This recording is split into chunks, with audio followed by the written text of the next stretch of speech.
Assalamualaikum warahmatullahi wabarakatuh. Perkenalkan, saya Muhammad Jin Ramadan dengan NIM 7211419110. Ya, saya di sini akan menjelaskan tentang sistem informasi sebagai keunggulan informatif. Oke, kita mulai dari latar belakang, yaitu seiring berjalannya waktu, perusahaan tentu saja semakin banyak persaingan dalam memenuhi kebutuhan produk serta jasa para pelanggan.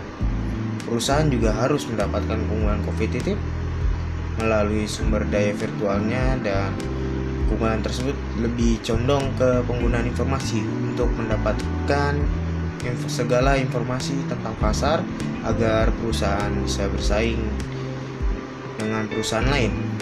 Oke, selanjutnya adalah model sistem umum perusahaan.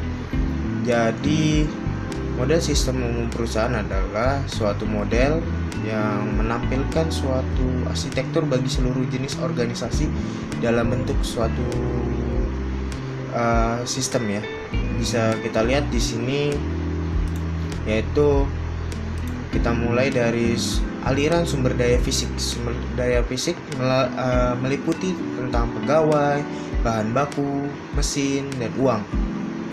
Lalu pegawai diperpijakan oleh perusahaan diubah ke tingkat yang lebih ahli melalui pelatihan serta pengalaman, dan pada akhirnya meninggalkan perusahaan. Selanjutnya yaitu aliran sumber daya virtual. Ya, bisa kita lihat ya, di dalam gambar terdapat ada di atas proses transformasi ada tertulis data. Nah, jadi aliran dari sumber daya virtual tersebut berisikan tentang data, informasi, dan informasi lain yang dalam bentuk keputusan. Aliran tersebut menjadi dua arah, data dan informasi menghubungkan perusahaan dengan lingkungan. Bisa kita lihat ya di sini. Lalu selanjutnya adalah mekanisme pengendalian.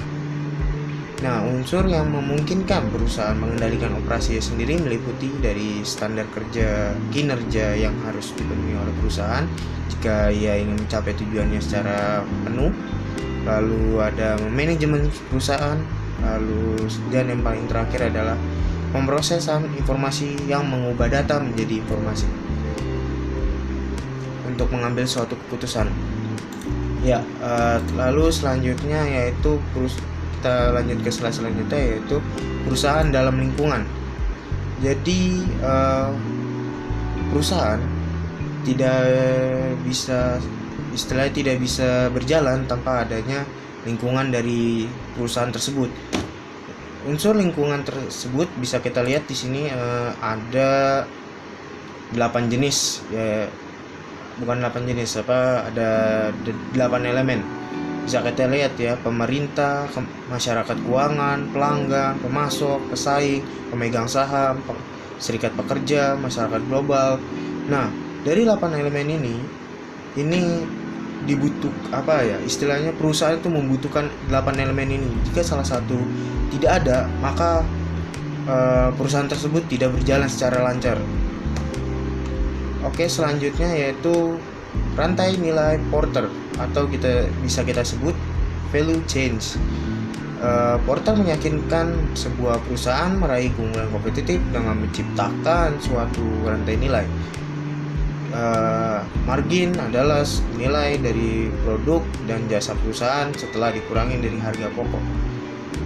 Lalu perusahaan menciptakan nilai dengan melakukan apa yang disebut dengan Porter sebagai aktivitas nilai. Lalu di sini bisa kita lihat aktivitas nilai terdiri atas 2 jenis, yaitu ada utama serta pendukung. Ya, di slide selanjutnya bisa kita lihat gambar tersebut, mana yang aktivitas utama, mana yang aktivitas pendukung. Bisa kita lihat aktivitas utama dari suatu rantai nilai menurut Porter ini yaitu inbound logistik, operation, outbound logistik, marketing and sales, dan terakhir yaitu service. Nah, ini 5 ini harus benar-benar ada dalam perusahaan. Jika salah satu tidak, tentu saja akan mengakibatkan resiko yang fatal bagi perusahaan. Begitupun dengan support ya, yaitu procurement, technology development, human resource management, dan firm infrastructure. Untuk aktivitas pendukung ini sangat dibutuhkan juga istilahnya untuk agar perusahaan tersebut memiliki nilai yang sangat tinggi. Apabila salah satu ini ada kendala, maka istilahnya perusahaan tersebut akan kendala tersebut bisa menyeluruh ke seluruh perusahaan. Lalu di sini ada sistem nilai.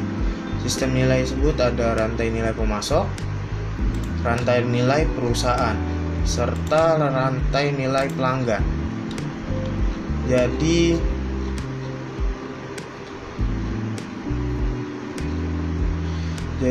bisa kita lihat ya, rantai nilai ini saling bersinambungan satu sama lain. Jadi rantai nilai pemasok yaitu adalah supplier, lalu supplier tersebut dibeli barangnya oleh perusahaan lalu menjualnya kepada pelanggan. Nah, ini bisa kita lihat ya, rantai nilai tersebut ini saling bersinambungan satu sama lain. Lalu ada dimensi keunggulan kompetitif. Di sini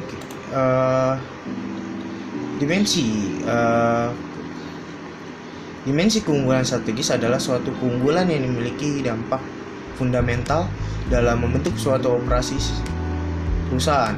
Sistem informasi yang dapat digunakan untuk menciptakan suatu keunggulan yang sangat strategis. Sebagai contoh, sebuah perusahaan memutuskan mengubah seluruh data menjadi basis dengan alat penghubung standar strategi yang menyebabkan operasi perusahaan akan dipengaruhi oleh beberapa cara secara fundamental. Lalu ada keunggulan taktis, yaitu sebuah perusahaan mendapatkan keunggulan taktis ketika suatu perusahaan tersebut mengimplementasikan strategi dengan cara yang lebih baik dari pesaingnya. Jadi bisa kita lihat strategi perusahaan yang kita buat itu istilahnya lebih unggul daripada pesaing kita. Lalu selanjutnya adalah keunggulan operasional, yaitu keunggulan yang berhubungan antara transaksi dan proses sehari-hari. Nah, disinilah sistem informasi akan berinteraksi dengan proses. Suatu situs web yang mengingat pelanggan dan presensi mereka dalam transaksi masa lalu yang mencerminkan keunggulan operasional. Lalu kita lanjut dengan tantangan dari pesaing-pesaing global. Ya, tentu saja perusahaan multinasional adalah suatu perusahaan yang beroperasi lintas produk, pasar, negara, dan budaya. Nah, jadi intinya itu tantangannya itu perusahaan multinasional itu istilahnya perusahaan yang dimana tuh udah nilainya lebih baik dari perusahaan kita. Maka dari itu ini suatu tantangan secara global ya, istilahnya kita harus bisa memikirkan strategi bagaimana kita untuk bisa menyamai dengan mungkin melebihi dari perusahaan multinasional tersebut. Lalu selanjutnya adalah tantangan dalam mengembangkan sistem informasi global. Ya, bisa kita lihat di sini kendala-kendala politis, rintangan budaya dan komunikasi, masalah-masalah teknologi. Lalu yang terakhir itu adalah kurangnya dukungan manajemen anak perusahaan. Ya, lalu sekian, terima kasih. Wassalamualaikum warahmatullahi wabarakatuh.